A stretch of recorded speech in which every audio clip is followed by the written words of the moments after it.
នាទីអានសៀវភៅកំពូលមនុស្សដ៏អស្ចារ្យលើលោកទាំងជីវិតនិងអាជីវកម្មមនុស្សអស្ចារ្យរមែងគិតនិយាយធ្វើនិងមានជីវិតប្លែកពីគេ1រៀនឲ្យត្រូវតាមកាលៈទេសៈ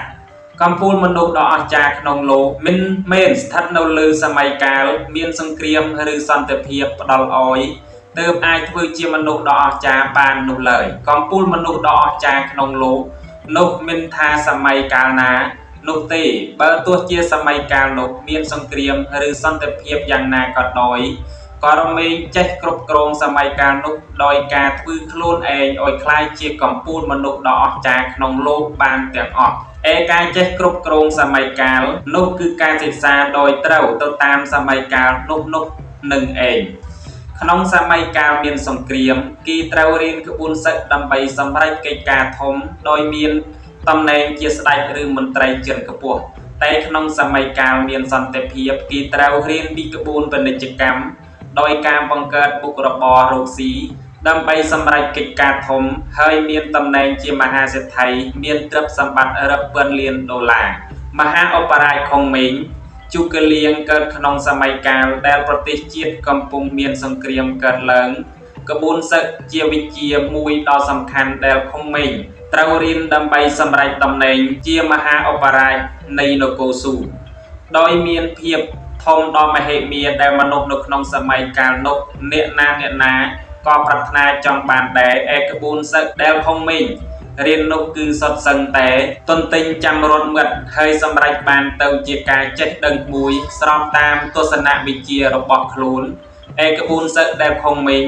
បានរៀនទាំងនោះក៏នៅតែជាក្បួនសិក្សាជាដដែលតែអ្វីដែលខុងមេងសម្រេចបានជាការចេះដឹងពិតប្រាកដរបស់ខ្លួននោះឯងគឺយុទ្ធសាស្ត្រធ្វើសឹកសង្គ្រាមដោយ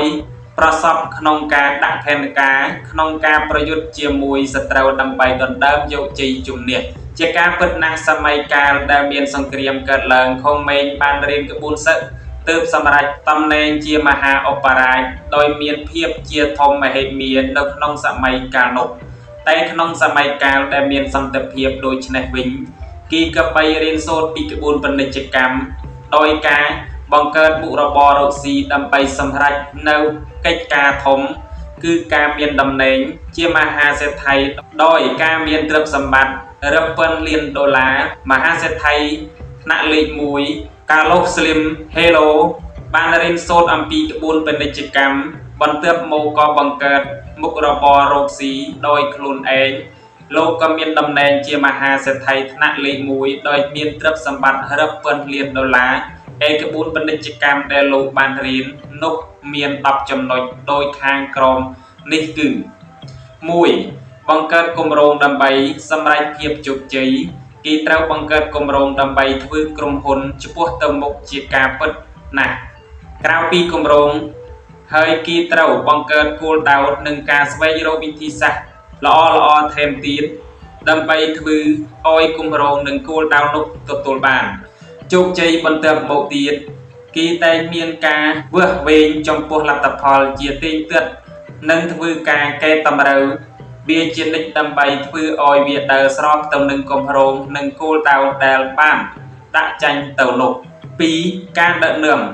កំណត់ទិសដៅដំណើរការចងជាប្រព័ន្ធជាគោលនយោបាយនិងទម្រង់បែបបត់ឲ្យបានច្បាស់លាស់ការធ្វើយ៉ាងនេះគឺដើម្បីមានភាពងាយស្រួលក្នុងការដឹកនាំ3ស្ថិរភាពអាជីវកម្មក្នុងដំណាក់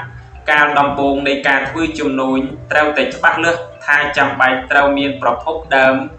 ទុនគ្រប់គ្រាន់ដើម្បីឆ្លើយតបទៅនឹងហានិភ័យផ្សេងម្យ៉ាងវិញទៀតគេត្រូវកំណត់នៅជំរើសដ៏ល្អបំផុតក្នុងការស្វែងរកប្រភពនៃដើមទុននោះ4យុទ្ធសាស្ត្រទីផ្សារត្រូវផ្ដល់ភាពកក់ក្ដៅដល់អតិថិជនគ្រប់ផ្នែករួមទាំងផ្នែកផលិតនិងផ្នែកចែកចាយដើម្បីសាងនូវទំនាក់ទំនងល្អដែលជាផលប្រយោជន៍របស់ក្រុមហ៊ុន5គ្រប់គ្រងល្អិតល្អន់ត្រូវកំណត់នៅប្រព័ន្ធដ៏មានប្រសិទ្ធភាពមួយក្នុងការគ្រប់គ្រងក្រដាសស្នាមដើម្បីជៀសវាងនៅការភ័ន្តច្រឡំនិងការកេងបន្លំ6របាយការណ៍ហិរញ្ញវត្ថុត្រូវមានការកត់ត្រានៅរបាយការណ៍ហ ហេរញ្ញវត្ថុឲ្យបានទៀងទាត់ដើម្បីទទួលបានរបាយការណ៍ដ៏ត្រឹមត្រូវទាំងក្នុងបច្ចុប្បន្ននិងទាំងក្នុងអតីតកាលដើម្បីធ្វើការសម្រេចចិត្តដ៏ល្អ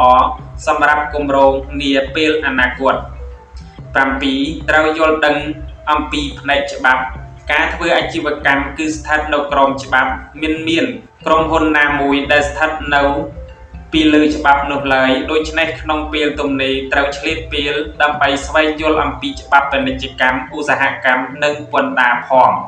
8 ចែករំលែកក្រុមហ៊ុនមិនអាចដំណើរការបានដោយសារតែម្ចាស់ក្រុមហ៊ុនតែម្នាក់ឯងបាននោះឡើយត្រូវចងចាំថាមានការលះបង់ទើបមានការតបស្នងត្រឡប់មកវិញឬម្យ៉ាងទៀតមានការចែករំលែកទើបមានការរស់បានទាំងអស់គ្នាដោយល្អនិងជាសុខ 9 វិនិយោគខ្លួនអ្នកផងបង្កើនចំណេះដឹងគ្រប់ផ្នែកដោយការអានសៀវភៅជាពហុនឹងចូលឲ្យគេដល់បុគ្គលិកទាំងអស់គ្នាស្វែងយល់ពីតម្រូវការនៃគ្នាទៅវិញទៅមកដើម្បីអនុវត្តការងារឲ្យទទួលបាននៅប្រសិទ្ធភាពនិងប្រសិទ្ធផលទាំងស្រុង 10 ហ៊ានប្រថុយប្រសិនបើក្រុមហ៊ុនរបស់អ្នក